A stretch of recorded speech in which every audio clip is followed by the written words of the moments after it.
దేవుడా, నువ్వేమో నీ భార్యతో ఫోటోలో ఎంతో హ్యాపీగా ఉన్నావు, కానీ మాట్లాడదామంటే కూడా నీ ఫోన్ నంబర్ ఇవ్వడం లేదు.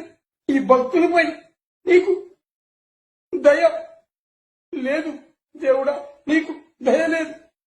నేను పెళ్లి చేసుకున్నాను, కానీ ఏం లాభం?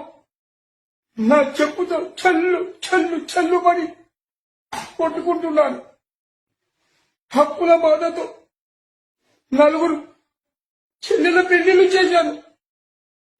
నాకు ఈఎంఐ దేవుడుంటే నాకు ₹1,00,00,000 అప్పులు తీర్చాలి దేవుడా.